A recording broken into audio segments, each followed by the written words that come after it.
Beberapa hari ini beredar narasi lewat sejumlah aplikasi pesan dan media sosial yang isinya menuding kunjungan Presiden Prabowo ke Rusia sebagai sebuah kegagalan.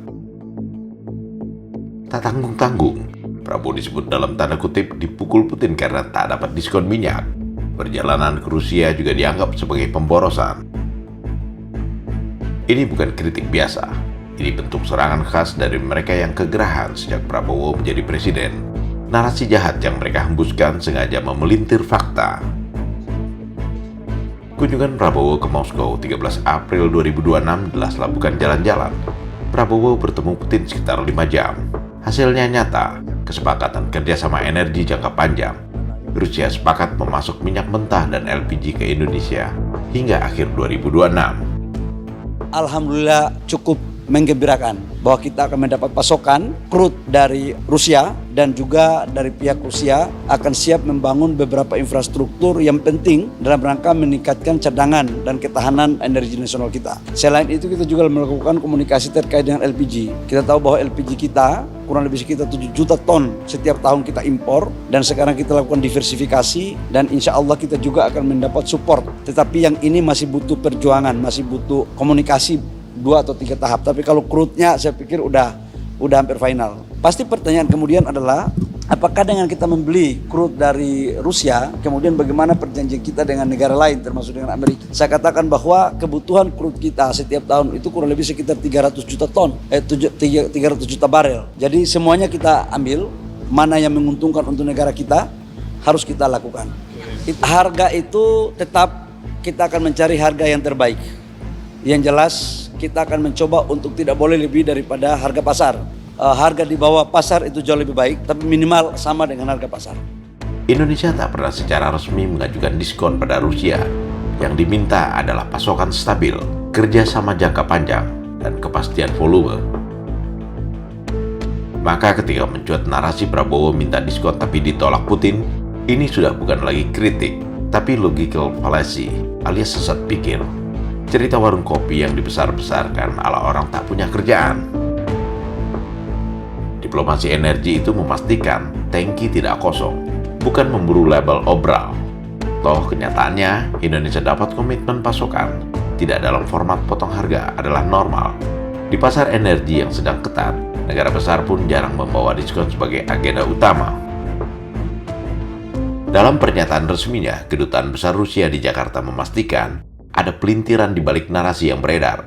Sebagian pemberitaan tersebut sudah keluar dari konteks. Kunjungan Presiden Prabowo ke Moskow, menurut Kedutaan Rusia, membuka peluang baru kerjasama energi.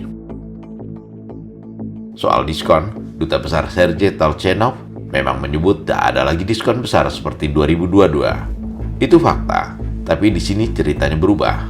Langsung lompat ke kesimpulan, tidak ada diskon berarti gagal. Padahal dalam konteks lengkapnya, Rusia siap mendukung pasokan energi untuk Indonesia. Sejauh ini pun, tanpa diskon, Indonesia dianggap sebagai negara yang kokoh di sela badai krisis energi. Kocek negara di bawah kendali Prabowo aman untuk menahan harga subsidi. Terhadap BBM bersubsidi itu tidak akan terus diadakan sampai dengan akhir tahun. Jadi waktu kita exercise, saya sudah exercise dengan harga minyak dunia rata-rata $100 per barel sampai akhir tahun dengan exercise yang lain, pemotongan di sana sini, penghematan di sana sini, kita bisa pastikan defisitnya masih di sekitar 2,9% di sekitar situ. Jadi ingin menegaskan lagi bahwa harga BBM bersubsidi tidak akan naik sampai akhir tahun. Bahkan saking kalapnya, momentum ulang tahun ke-37 Seskap Teddy Indrawijaya di Paris pun dijadikan gorengan, merusak misi energi yang sudah tercapai. Ada pula kekonyolan lain. Disebutkan Putin memveto resolusi Dewan Keamanan PBB soal Hormuz bersama Tiongkok karena Indonesia ikut board of peace. Ini analisa hitam putih yang bodoh. Indonesia menerapkan politik luar negeri bebas aktif. Kunjungan ke Rusia bukan berarti anti barat, tapi pragmatis, cari pasok energi untuk rakyat. Banyak negara pun melakukan hal serupa. Tuduhan juga semakin membabi buta. Prabowo dibilang sebagai beban bangsa. Merujuk pernyataan seorang dosen bernama Ubedillah Badrun yang belakangan sudah dilaporkan ke polisi. Sebuah retorika emosional tanpa solusi. Opini bodong yang beredar boleh dibilang gado-gado sensasional yang sengaja untuk memprovokasi dan memecah belah. Mereka tutup mata bahwa kunjungan Prabowo menghasilkan kesepakatan pasokan minyak dan LPG yang nyata. Kritis tentu saja boleh, tapi kalau sudah beraroma fitnah, urusannya bukan lagi niat baik, tapi memang ada mens rea di baliknya.